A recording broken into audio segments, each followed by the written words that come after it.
este mensaje y la disposición nuestra con esta oración que decimos juntos: Señor, en este momento dispongo mi corazón y mi voluntad para ser oidor y cumplidor de tu palabra en obediencia. Guíame con tu Espíritu Santo para ser transformado a la imagen de tu Hijo. Y decimos amén. Nos ha tocado el momento de llegar a la tienda, al almacén, y comprar uno de estos accesorios necesarios allí para la casa. Y después que hemos revisado el color y el tamaño y el precio, especialmente el precio, entonces decide quién manda más en la casa, ¿no? Ustedes saben, la esposa. El hombre dice, está bien, pero es ella la que dice, esta es la que quiero. Y después de decidir, lo que continúa es el siguiente momento. Y el siguiente momento es preguntar acerca de la garantía. Y entonces el vendedor trata de persuadirlo a usted y le dice, mire, la garantía del producto es de acuerdo a cómo está estipulado, de acuerdo a la manufactura, quien lo construyó, etc. Pero usted puede también tener una garantía adicional si paga esta cantidad. Y entonces usted lo puede garantizar por 1 año, por 2 años, por 3 años, ahí de acuerdo a lo que usted quiera pagar por esa garantía. Y la pregunta es, siempre por muy básico o por muy tonto que yo me la quiera llevar, le pregunto al vendedor, disculpe, ¿y en qué consiste la garantía? Y entonces él pasa a explicarme que la garantía por esto, lo otro, pero en general el uso de la garantía es por las cosas. Una, cuando el producto no se ajusta a la descripción hecha por el vendedor, es una. Se usa la garantía cuando también por cualquier defecto en el producto que lo haga inútil para su uso ordinario.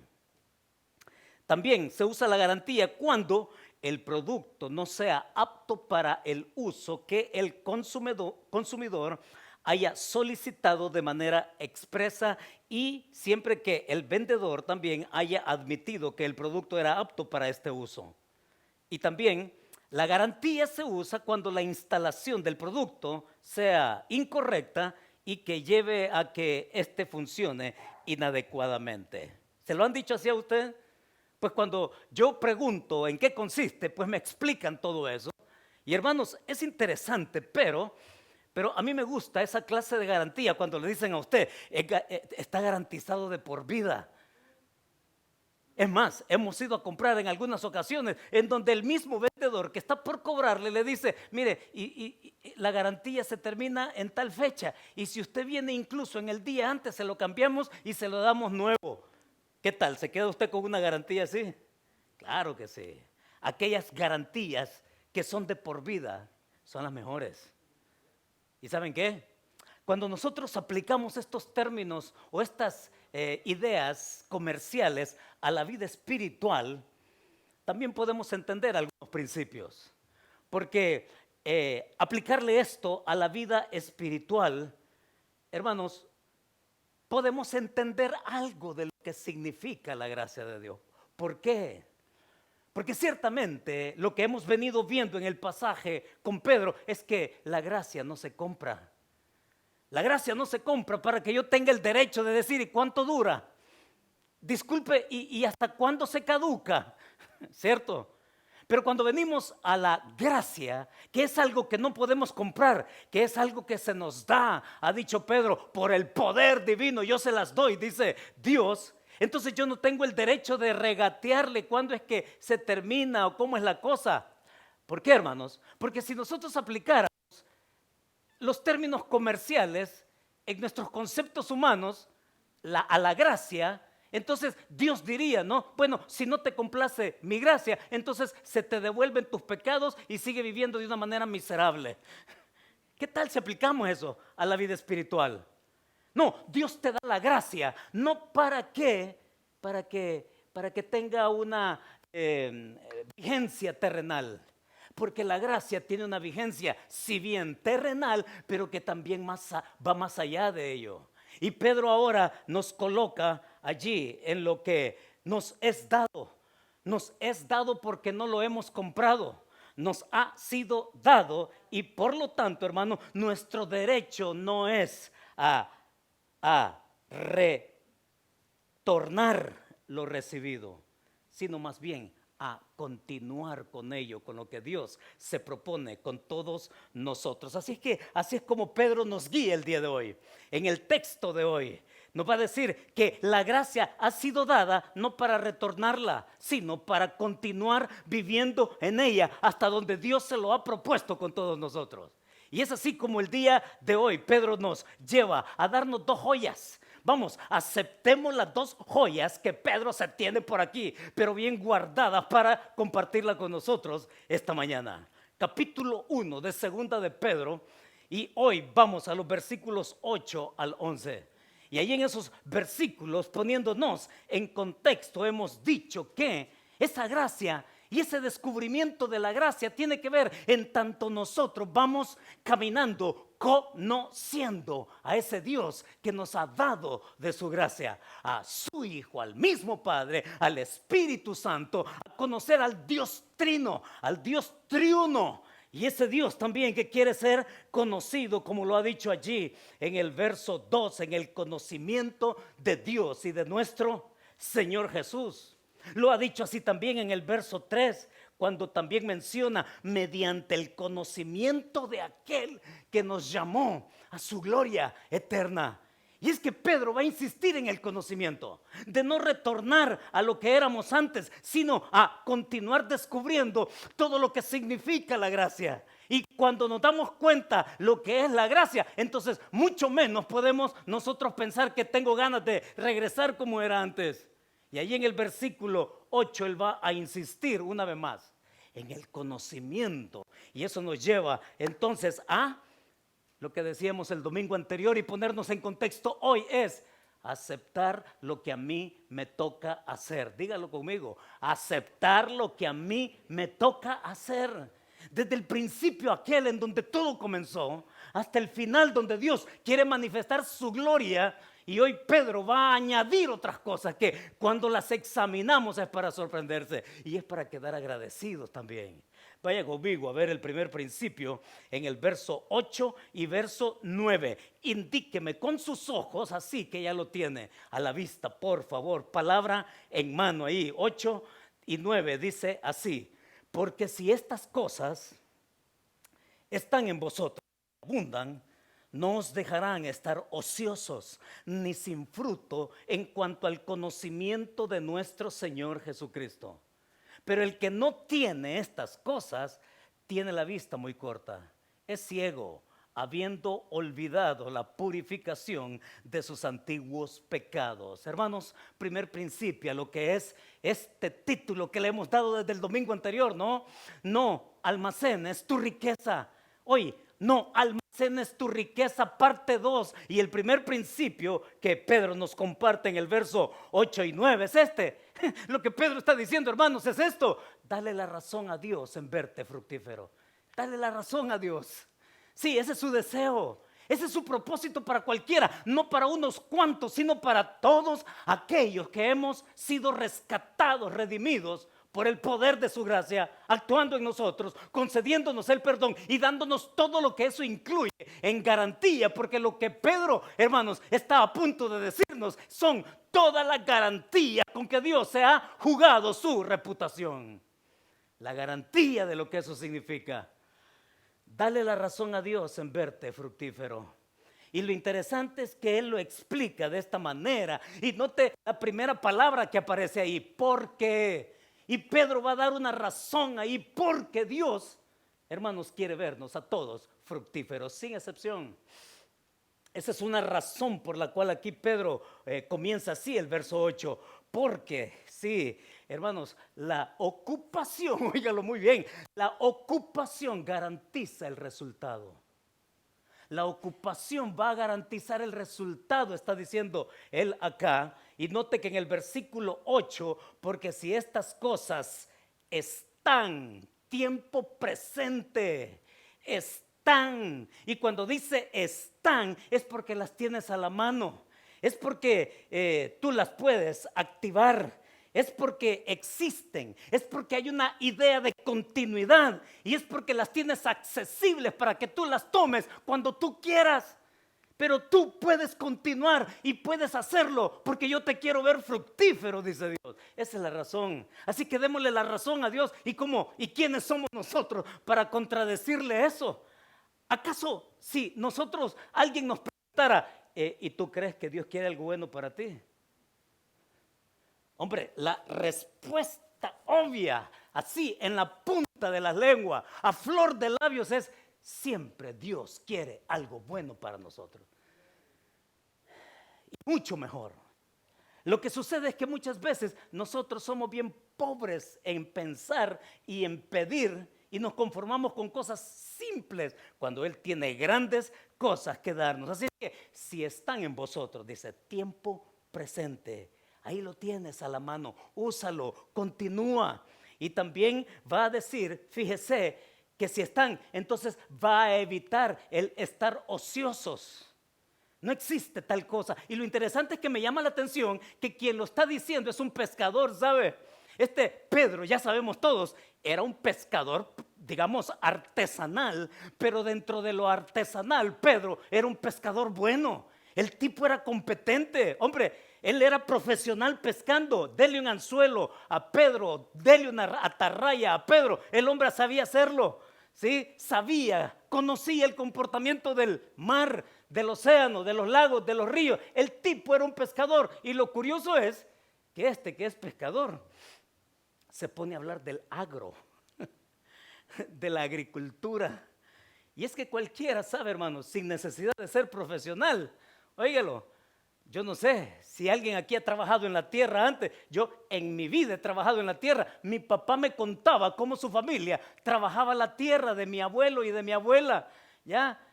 Yo jamás pude abrir un surco. No tuve esa época de la vida de ellos, de esa generación. Pero hermanos, Pedro no necesita ser un profesional de la agricultura para compartir algo que es bien obvio. Y él dice ahí, ¿no? Y abundan, no os dejarán estar ociosos ni sin fruto. Y lo interesante es que ocioso acá, oiga, el agro, la agricultura, precisamente se distingue por muy buena que sea la tierra. Si no se le pone semilla, ahí no va a aparecer nada. O si se le pone la semilla y no se le irriga y si no se está cuidando, y si no se está protegiendo, por mucho que quiera, si no se está cuidando, no le va a salir nada. Así que el fruto es el que Pedro aquí lleva, que nosotros pensemos que es el gran deseo de Dios para nosotros. Habla de ociosos acá y estaba examinando un poco, ¿sabe?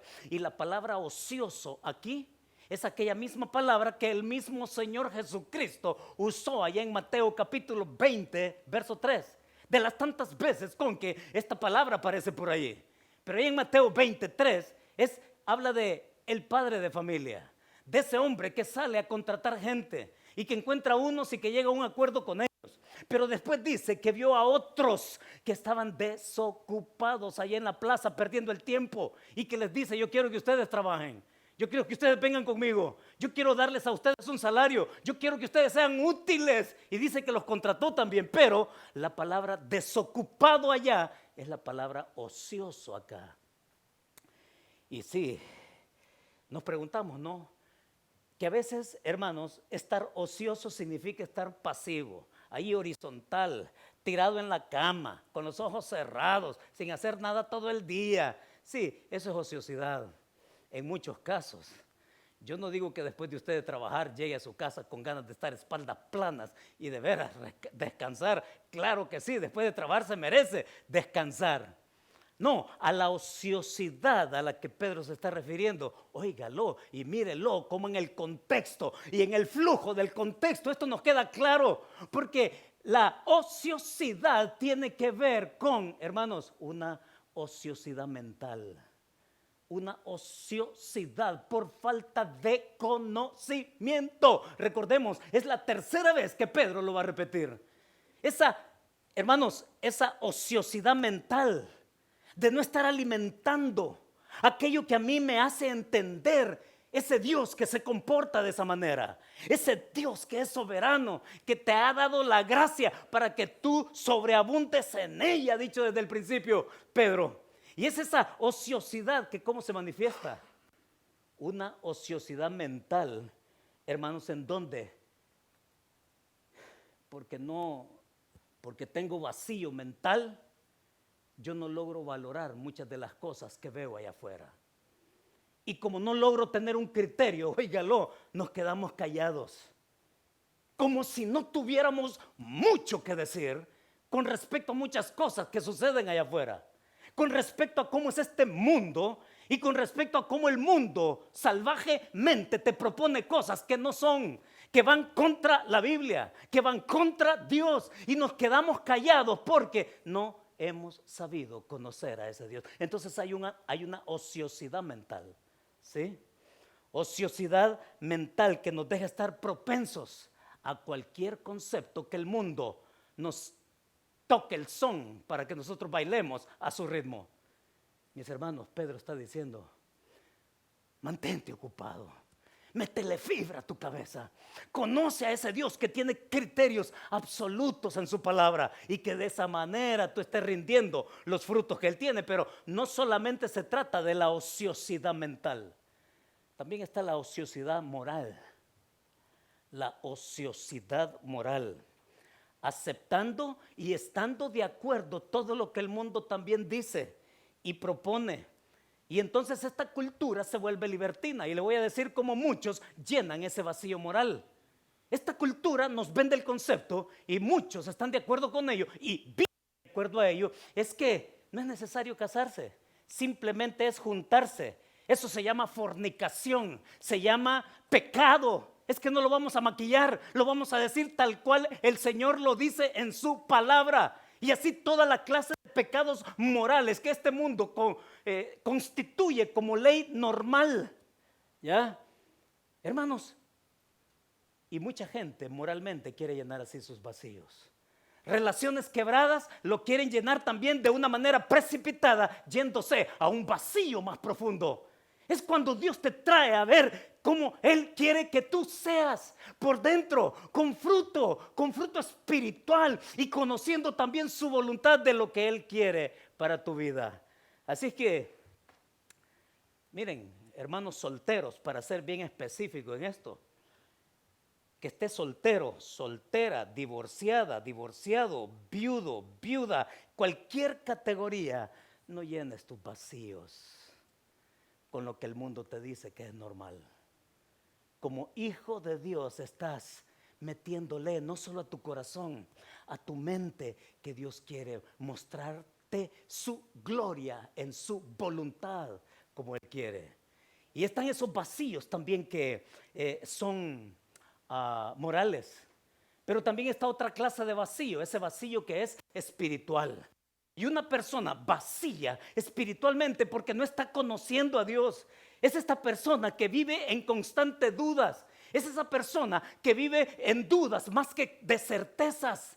Es esa persona que cuando se le viene y se le pone la cosa candente, busca cualquier otra salida menos él buscar a Dios y confiar en Él y consolarse en Él y fortalecerse en Él, y no puede porque tiene, hermanos, una deficiencia y una ociosidad espiritual.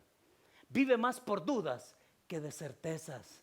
Entonces, claro, Pedro me paro yo en este momento y digo, bueno, ¿y este Pedro en qué no tiene razón? Me callo porque él tiene razón en lo que está diciendo. Me está diciendo Héctor, Julie, Silvia, Isaías, a cada uno, dale la razón a Dios de que Él te quiere ver fructífero.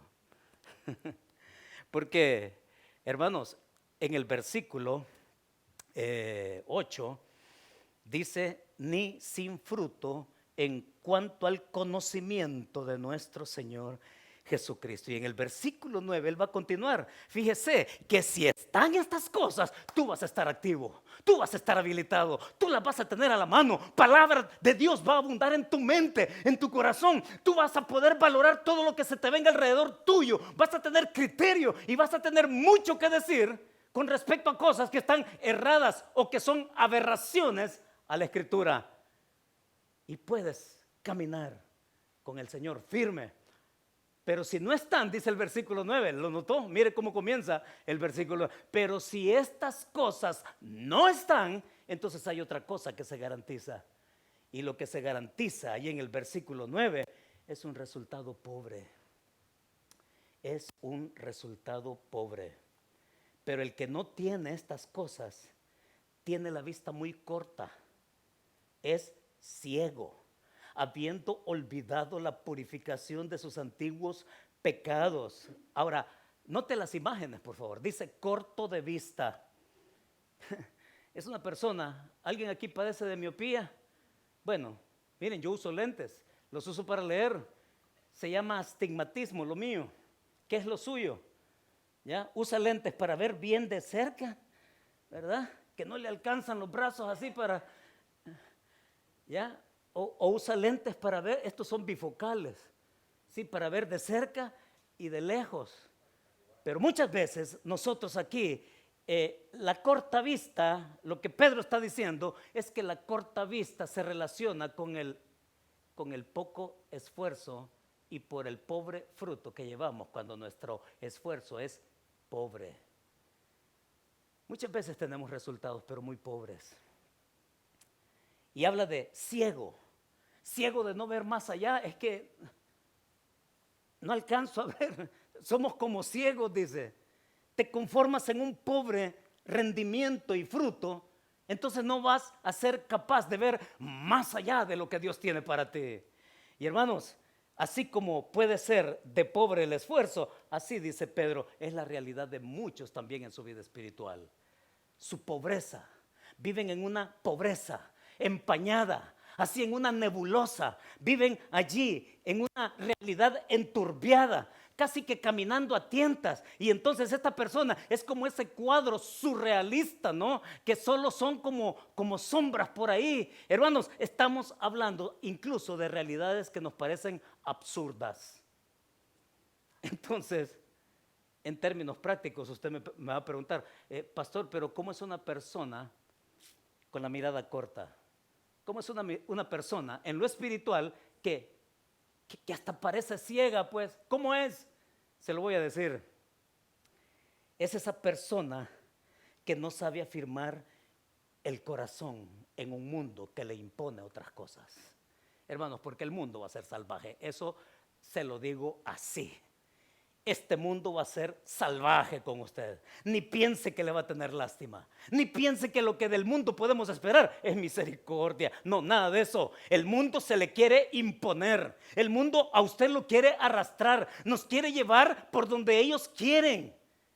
Y ciertamente una persona corta de vista y una persona ciega es aquella que tambalea en su fe, que olvida las preciosas y grandísimas promesas. Ha dicho Pedro acá en el versículo 3 y 4. Es esa persona que no trae a colación nada, al punto que, dice ahí el versículo 9, hasta olvida, dice ahí en el versículo 9 al final, hasta ha olvidado la purificación de sus antiguos pecados. Entonces es esta persona que no tiene una base tan firme, que falla en entender la gracia salvífica. Y entonces se pregunta si en verdad ha sido perdonado. Entonces cuestiona el hecho de que a lo mejor no es tan así real como que Dios está conmigo. Y esta persona va dando tumbos, decimos, ¿no? Esta persona va tropezándose, cayendo, y todo lo espiritual le parece fantasías al final de cuentas. Le parece un mundo tan ideal, tan perfecto, que hasta piensa que es una fantasía y que es mentira. Es una persona que olvida que ciertamente lo que Dios está diciendo acá, yo te doy mi garantía de por vida y de por la eternidad. Dice amén a eso. A sus antiguos pecados. Dios no quiere que nosotros visitemos nuestro pasado. Es que Dios lo que tiene en mente es que yo te estoy llevando a mi mismísima gloria. ¿Y de qué manera? Después Pedro lo va a decir en los siguientes versículos. Pero es una persona corta de vista, casi ciega, que también falla en entender cuál es su nuevo estado. Duda si es hijo de Dios. Es que duda si la presencia de Dios está conmigo.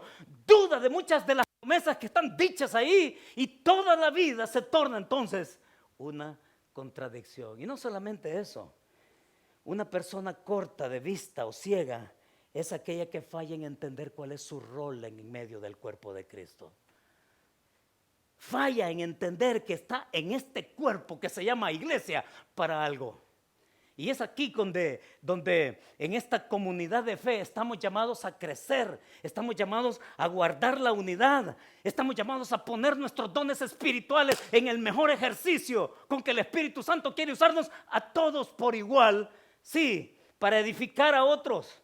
Pero es una persona que falla en su misión a otra. ¿Y sabe qué? Una de las cosas que yo tengo bien claro en cualquier grupo en donde he estado es que soy una persona susceptible a ser criticada. Y yo vivo feliz con eso. A mí me han criticado mi forma de vestir, me han criticado mi forma de hablar, me han criticado cualquier cantidad de cosas. Pero le voy a decir algo, ustedes no van a ser la excepción. Más de alguno me habrá criticado ya desde el principio. Pero sabe, a mí no me importa. ¿Sabe por qué? Se lo voy a decir sinceramente, viéndole a los ojos a cada uno. A mí no me importa que usted me critique. Me puede criticar todo lo que quiera, la forma. Pero en el fondo, busco que ustedes se acerquen más al Señor Jesucristo. A mí no me importa la forma. ¿Sabe qué? A mí no me importa la forma al final de cuentas. Porque usted me va a decir, pastor, pero es que tenemos 100 años como iglesia. Esta iglesia va a cumplir 100 años ya el próximo año. ¿Ya? Y aquí siempre se ha hecho así. Es que, pastor, a saber con qué cosas locas viene usted con quitar el día domingo. Si me quitan el día domingo me muero. ¿Y qué voy a hacer? ¿Sabe qué? Fíjese en el fondo, no en la forma. La forma puede ser tan flexible como se necesite ser estratégico, porque le voy a decir algo. ¿Se ha puesto a pensar usted cuánto como iglesia hasta este momento hacemos para edificarnos juntos? Usted viene aquí a la iglesia el día domingo y cumplimos un propósito como iglesia, como lo dijimos desde el principio en el mes de enero, febrero. Sí, lideramos esta iglesia a través de la predicación, porque lo que se predica aquí es palabra de Dios, no psicología. No es pensamiento positivo como en muchos púlpitos hoy han secuestrado a la iglesia con el pensamiento positivo, por muy bonito que luzca el fulano y por muy atractivo que sea, pero lo que se está oyendo es pensamiento positivo, es psicología barata. Hermanos, lo que queremos en esta iglesia es que su testimonio sea una iglesia que desde su púlpito lo que se predique sea la palabra de Dios. Y si le gusta, bueno, y si no le gusta, pues yo estoy cumpliendo con lo mío, ¿no? ¿Se ha puesto a pensar usted cuánto tenemos para instruirnos también? Tenemos el domingo, tenemos el miércoles, venga al servicio de doctrina, cantamos, oramos, nos vamos llenos, ¿verdad, Julio? Si es que aquí la cosa se pone pero buena, oigan. Y estudiamos la Biblia, estamos estudiando la doctrina de Jesucristo precisamente. Y entonces luego viene lo que les queremos compartir el próximo domingo. Todo lo que viene para mujeres, para hombres, para parejas. Sí, en esta realidad que se llama iglesia. Pero hermanos, la forma puede cambiar cuantas veces sea necesario. El fondo es lo que nos nutre. Y aquí es donde el Señor nos lleva, ¿no? A que nosotros despleguemos nuestro corazón, de no fallar tampoco en ver la misión a la que hemos sido llamados. Le aseguro algo, ninguna persona va a venir muy temprano a las 9 de la mañana, por eso es que queremos cambiar el culto de las 9 a las 10:30, una hora prime time, como dicen en inglés, ¿no? Allá donde las personas a las cuales usted pueda invitar puedan venir a una hora en donde nos permita serle testimonio en predicarles el evangelio. O también a salir y buscarlos. Dios nos ha escogido para ser testimonio también a la gente. Y yo le quiero presentar esta fotografía, hablando de lo que Pedro nos está diciendo, que le demos la razón al Señor. Sí la puede ver. Estos dos arbolitos, uno de ellos es de limón y el otro es de aguacate. Llegaron pequeñitos así pequeñitos llegaron a la casa y han ido creciendo y creciendo. Y por la especie, o sea, la clase de árbol, el limón empezó a dar fruto. Y yo, para estar seguro, lo que le voy a decir, fui y lo conté esta mañana temprano. Tiene 4 limones ya el limoncito. Y entonces yo, cuando veo mi limón, digo, ajá, sí, ahí va a estar. ¿Ya? Sin embargo, el aguacate, ahí está todavía, es el tipo de árbol que necesita más tiempo. Pero ¿sabe cómo me quiero ver yo? Yo me quiero ver cortando un aguacate, es Hass, cortando uno y otro aguacate, partiendo, haciendo ahí un guacamole con el limón y la cebolla y el tomate y con nachos para un buen, sí, guacamole, y gustar de ello. Yo quiero verme cortando esos aguacates. Y sabe, hermano, es interesante, pero lo que depende de mí es que todos los días estoy regando esos árboles. Si quiero verme cortando los limoncitos y cortando los aguacates, todos los días estoy regándole, en la mañana o en la noche. ¿Ya? Y cuando veo el fruto, entonces más me animo, entonces le meto más agua, ¿no? Hermanos, se trata de irrigar. Y es precisamente eso lo que Dios quiere hacer en nosotros. Lo que nos toca hacer es la disciplina de regar nuestra vida. Y el pescador toma el concepto básico de la agricultura, del agro, de la tierra que se labra. ¿Acaso no fue lo mismo que dijo el Señor Jesucristo? Este sí lo aprendo muy bien del Señor Jesucristo en Juan 15, donde el Señor habla, yo soy la vid, mi Padre es el labrador. Ustedes son los pámpanos, dijo, son las ramas que pegadas a la vid, entonces su savia las alimenta y entonces pueden llevar fruto. Y lo interesante es, hermanos, que el gran enfoque de Jesús allá es permaneced en mí, sí, y que ustedes, hermanos, dependan de mí, dice el Señor. Que permanezcan en mí, que dependan de mí, y entonces el resultado va a ser fruto y más fruto. Y mucho fruto, dice el Señor, en esa escalada de lo que es el resultado cuando sabemos caminar con Él. Entonces, si usted quiere ver fruto en su vida, hermanos, hay que irrigar la vida, el corazón, el alma, el espíritu. Y hay que irrigarla porque ese es el deseo de Dios. Y entonces aquí viene alguna aplicación. Cuando estamos irrigando y dándole agua a nuestro corazón, a nuestra alma y a nuestro espíritu, ¿sabe qué sucede? Lo que sucede es que hay convicción, conociendo a ese Dios en su palabra. Y si hay convicción, oiga, lo que sigue es que va a haber compromiso. Y si hay compromiso, entonces lo que hay es diligencia, disciplina, hay crecimiento, hay fruto. Entonces la pregunta mía para ustedes es, ¿cómo anda su convicción de quién es Dios para usted? ¿Cómo andan esas convicciones? ¿Frágiles? ¿Fuertes? ¿Así duras, firmes? ¿O son convicciones que de pronto a usted, cuando se le desafía a la vida espiritual, su compromiso también anda así de maybe, quizás, a lo mejor, fíjese que no sé, déjeme, lo voy a pensar, ahí le aviso? Y entonces, hermanos, cuando hablamos de convicciones, yo no puedo ver convicciones sin que nos lleve a compromiso. Y el compromiso significa diligencia. Entonces Pedro nos ha sabido decir aquí, no, dale la razón a Dios porque Él nos quiere ver fructífero a todos. Hay una segunda cosa, y la segunda joya de Pedro para nosotros está en el versículo 10 y 11. Note cómo Él lo pone ahora, por lo cual dice, hermanos, tanto más procurad haced firme vuestra vocación y elección, porque haciendo estas cosas no caeréis jamás. Porque de esta manera os será otorgada amplia y generosa entrada en el reino eterno de nuestro Señor y Salvador Jesucristo. ¿Cuál es el principio acá de Pedro para nosotros? El principio es también dale la razón a Dios en prevenirte del peligro. Sí, dale la razón a Dios en prevenirte del peligro.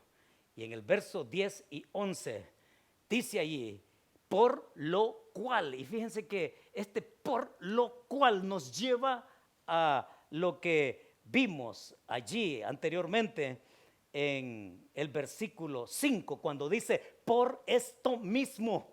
¿Sí? Si quiere circular ese por esto mismo y quiere circular aquello que dice por lo cual, son la misma cosa.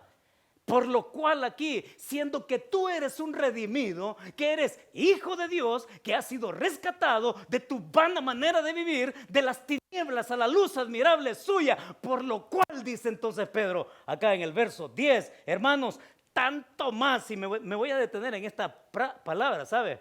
Tanto más. La estuve examinando y descubrí que se trata de un adverbio demostrativo. Y usted me va a decir, pastor, no venga con eso aquí, por favor. Es más, a mí nunca me gustó esa clase de literatura ni nada de eso, me va a decir usted.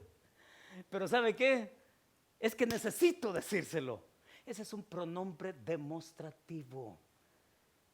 Y lo que Pedro está diciendo allí, en este por lo cual, ya está diciendo allí en el versículo 10, procurad, dice. Procurad, que es la misma palabra también que se usa en el versículo 5 para diligencia. Sé diligente. Y está diciendo ahora, procura, por lo cual, tanto más.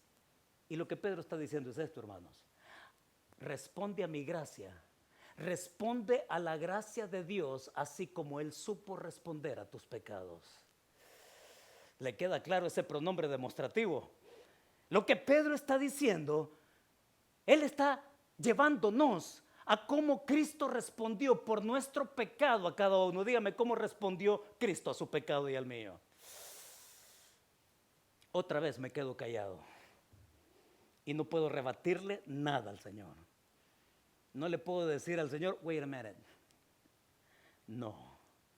Pedro nos está invitando, así como Él supo responder a nuestro pecado, así dice, por tanto, tanto más, nos pone Pedro diciendo, responde de igual manera a la gracia que Él te ha ofrecido para que la uses, ¿ya?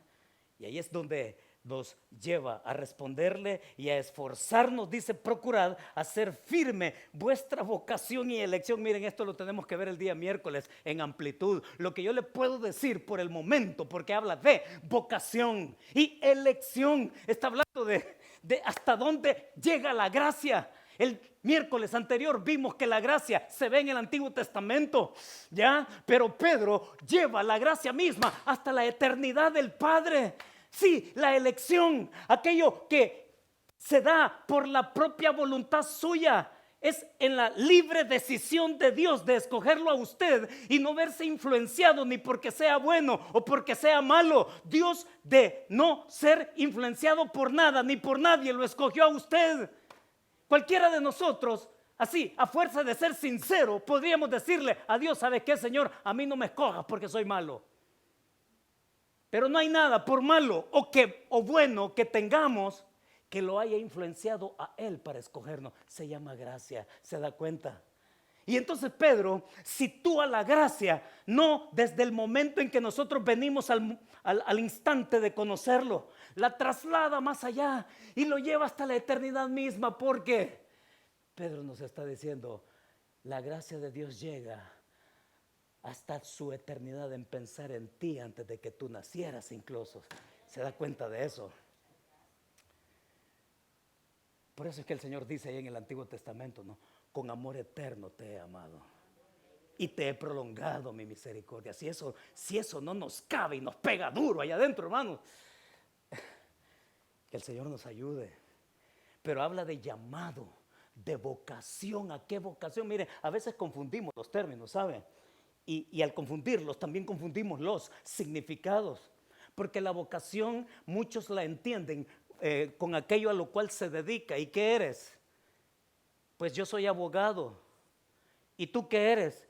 Pues yo soy mecánico. ¿Y tú qué eres? Y y la vocación la determinamos por lo que hacemos. ¿Ya? Y Pedro está diciendo, por vocación tú eres un hijo de Dios. Esa es tu vocación. Y como hijo de Dios has sido llamado para ser santo como Él es santo. ¿Ya? Cualquiera sea tu realidad con la cual te desenvuelves, pero no confundamos vocación con lo que hacemos, más bien con lo que hemos venido a ser llamados, dice. Tu llamado y tu vocación es ser hijo de Dios perseverante, que prefiere, y aquí es donde saco yo la conclusión para mí también, ¿sabe? Es que lo que nos está diciendo Pedro es, así como Dios te ha elegido a ti por su libre voluntad, que tú elijas caminar en su gracia. Así es la elección. Así es como Él nos pone. Y nos elige para su deleite, para su delicia, para su gloria. Y mis hermanos, ciertamente tenemos que nosotros ver esto acá, como estas cosas. Procurad estar firmes en vuestra vocación y elección, porque haciendo estas cosas, y esta es la garantía, no caeréis jamás. Si tú caminas en estas cosas, dice, yo te garantizo firmeza, estabilidad. Y vaya si no necesitamos estabilidad en este tiempo, ¿no? Sé diligente, garantiza, hermanos, firmeza. Firmeza en el Señor. Y entonces el verso 11 termina, porque de esta manera os será otorgada amplia y generosa entrada. Y estuve pensando qué significa esto en el reino eterno, dice, ¿ya?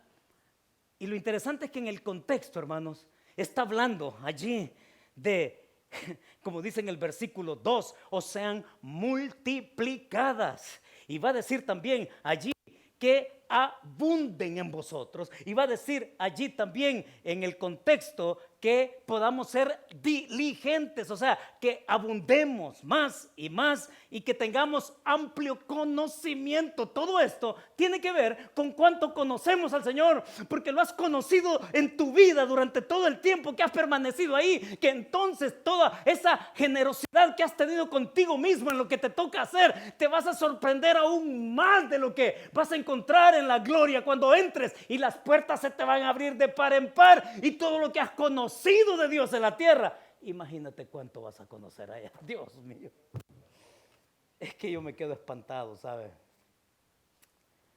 Cuánta belleza tiene el Señor para que la descubramos. Y yo quiero que usted diga dos palabras conmigo. Quiero que diga y quiero que diga me. Diga se escribe O y U, pero se pronuncia U. Y la otra palabra es me, así, M-E, me. Y estas dos palabras por separado significan no en el griego. Y me significa no también.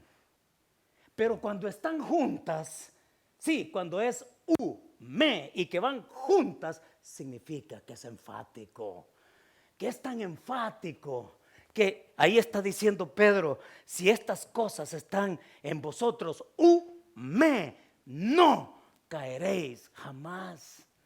Es enfático tal cual Pedro se lo dijo al Señor cuando le estaba lavando los pies a cada uno, ¿no? Y que llegue el turno Pedro y que Pedro le dice, a mí no, no me vas a lavar los pies jamás, le dice.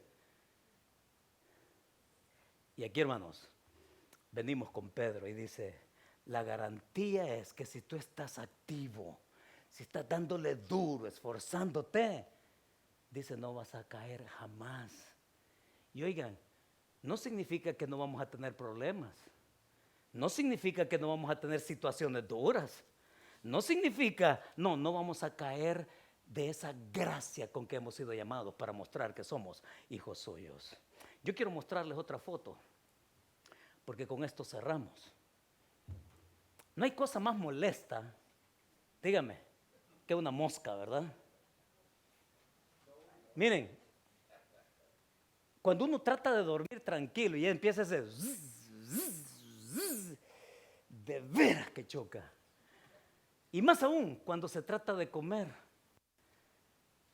Honestamente le digo, yo no puedo comerme algo donde veo que una mosca se para. Y termino diciéndole a mi esposa, tirarla a la basura. Una vez me tocó ir a un retiro de hombres en donde el lugar bonito, la playa, compañerismo, pero el momento más difícil fue la comida. Porque hacía un calor como lo estamos en verano y sabemos, ¿no? Que la mosca en su estado larvario, ahí está metida en su larva y ahí se queda y en verano como revienta, ¿no? Por eso el montón de moscas en verano, molestas. Pues en esa ocasión estábamos y la parte más dura era la comida porque las personas en el momento de almorzar o de desayunar, las que servían, usted con el plato y las que servían ahí estaban espantando las moscas para servirle, ¿ya? Y cuando usted lo tomaba y se iba a la mesa, también tratando de comer y espantándole con bocado. Entonces un hermano y yo llegamos a un acuerdo, ¿sabe? ¿Sabe qué fue lo que hicimos? Lo que hicimos es que mientras uno tenía tapada la comida con servilletas, ¿ya? Dejaba al otro comer, pero espantándole las moscas así con un cartón, ¿no? ¿Ya? Y cuando terminaba de comer yo, entonces era su turno de comer. Y entonces yo espantándole a él porque parecía plaga de moscas, qué incómodo, ¿no? Y saben, yo traje esto. Esto no es para enseñarle a usted cómo se tiene que tomar la raqueta con 2 manos para pegar un smash. No. Esto es un matamoscas. ¿Ya? Y entonces mis hijos, todos en casa, lo usamos para matar moscas. Y entonces, para que funcione, usted oprime acá y se enciende esa lucecita roja. Significa que se activa. Y cuando viene la mosca y usted la agarra, miren qué deleite es oír esa achicharrar la mosca, de verdad. Se achicharra. Se oye ese ruidito de electricidad, ¿no? Porque esto ni le vaya a poner la mano aquí. Ese ruidito bonito cuando una mosca cae allá. Que cae y se muere. ¿Por qué le traigo esto? Para que usted se acuerde de algo, ¿sabe? Muchas veces, el fruto nuestro caminar con el Señor puede ser porque hay muchas moscas alrededor nuestro, distrayéndonos, incomodándonos y quitándonos. Es que nos necesitamos quitar todo aquello que nos interrumpe nuestro avance con el Señor. Entonces, tratando de ser lo más realista posible, yo me encontré esta semana con un artículo donde ofrecían algunas estadísticas y se lo leo. Ustedes saben que los números nos pueden parecer fríos, tal vez sin significado. No, los números te reflejan algo. Y entonces el artículo hablaba de el promedio que una persona usa de su tiempo en varias cosas que hace. Por ejemplo, dice, ¿sabías que la persona promedio, cuando cumpla 21 años, aquellos que ya llegaron a sus 21 años, esto es para ellos, y ya los que pasamos de esa edad, imagínense cuánto más puede ser ese promedio? Dice, cuando cumpla 21 años, habrá dedicado 10,000 horas de su vida a jugar con videojuegos. 10,000 horas. Dice, eso significa más de un año entero jugando las 24 horas del día. Probablemente sea incluso mayor, dice. Pero otra cifra dice, ¿sabes cuánto tiempo al día dedica una persona a ver televisión y a revisar sus redes sociales? Dice, un promedio de 6 horas diarias, 6 horas diarias. 4 horas a ver televisión y 2 horas a navegar por internet en su teléfono móvil. Pero, ¿sabías que en 6 horas, esas que gastamos en internet y Twitter y Facebook y TikTok y todo eso, son esas moscas que hay que espantar y matar? Fíjese que usted haría, dice acá, en 6 horas usted podría leer más de la mitad de un libro de 300 páginas. Qué lindo, ¿no? Creo que necesitamos leer, hermanos. Y tal vez usted no necesite 6 horas, porque no, ni yo lo hago, 6 horas, no. Pero sí me leo 1 hora. Usted puede leerse 15 minutos, 10 minutos la Biblia. meterle conocimiento a su corazón, a su mente y tener el criterio de Dios, de qué es lo que Él piensa, de qué es lo que Él quiere y hacia dónde Él nos quiere dirigir. Y entonces dice, llegas a captar lo que esto significa. Cualquier persona que ayune televisión, redes sociales, podría llegar a leer más de 200 libros al año. Sí, 200. Y dice allí el artículo, y no es invento mío, dice, búsquenlo en Google y ahí están estas cifras.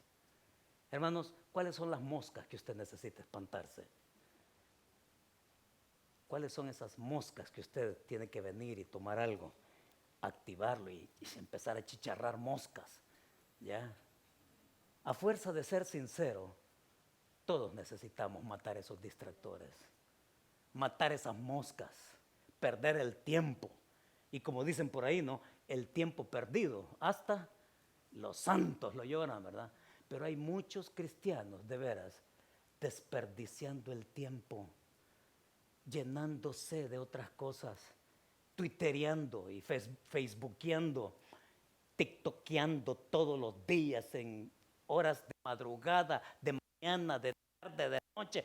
Moscas, moscas que hay que matar. Entonces, hermanos, aquí viene la verdad con que nos vamos, porque Pedro dice, ¿no? Es que camina, esfuérzate, haz lo tuyo, haz lo que te toca hacer por lo que has sido llamado, escogido hasta, y dice que se te van a abrir las puertas ampliamente para que, si tú caminas de esa manera en la tierra, imagínate cuánto va a ser conocer a ese Dios que quiere ser generoso en ser conocido. Y la verdad a vivir es esta. Fíjese, hermanos, Pedro está diciendo, la certeza, dice, de ser elegido garantiza la productividad de tu esfuerzo. La certeza de ser elegido garantiza la productividad de tu esfuerzo. Y le decimos no a la ociosidad, no a la vagabundería, y sí, dándole la razón a Dios de que seamos fructíferos, y sí, dándole la razón a Dios de que nos previene del peligro, para que no caigamos jamás, dice. Y con eso oramos. Padre, muchas gracias, porque te lo hemos dicho cantando, Señor. Lo hemos escuchado de Pedro y ahora te lo decimos en oración. El que comenzó en nosotros la buena obra la va a terminar hasta el día de Jesucristo. Y que ese deseo tuyo, Señor, amemos lo que tú amas. Busquemos lo que tú nos has dado como tu propósito. Y que cada uno sepa hacer su parte, Señor. Muchas gracias porque nos has escogido desde antes de la fundación del mundo. Nos has elegido porque te complace, Señor. Y porque tú quieres cortar esos frutos hermosos en nuestra vida. Yo oro para que tú nos lleves, Señor, a todo lo que estás preparando para nosotros. Pero que nuestro caminar personal contigo, Señor, sea lo más importante que nos toque hacer a cada uno. Llévanos, Señor, a quemar esas moscas hediondas, turbias, molestas. Señor, a espantar lo que nos distrae de lo que tú quieres tener con nosotros. Acércanos para que nos gustes más, Señor. Que podamos conocerte en la intimidad deseada. Y que de esa manera la garantía de lo que tú nos dices aquí sea con lo cual vivamos constantemente en nuestro presente, teniendo a la mano todo lo que tú en tus recursos nos has bendecido. Muchas gracias por tu palabra. Gracias por tu Espíritu Santo. Gracias por la iglesia. Gracias por cada recurso que tú, Señor, pones a disposición para que vayamos adelante, para que se abran esas puertas tuyas, Señor. generosamente para que te conozcamos más. Te bendecimos, te damos las gracias y te damos la gloria en el precioso nombre de tu Hijo Jesucristo. Amén y amén. Mis hermanos, antes que nos retiremos,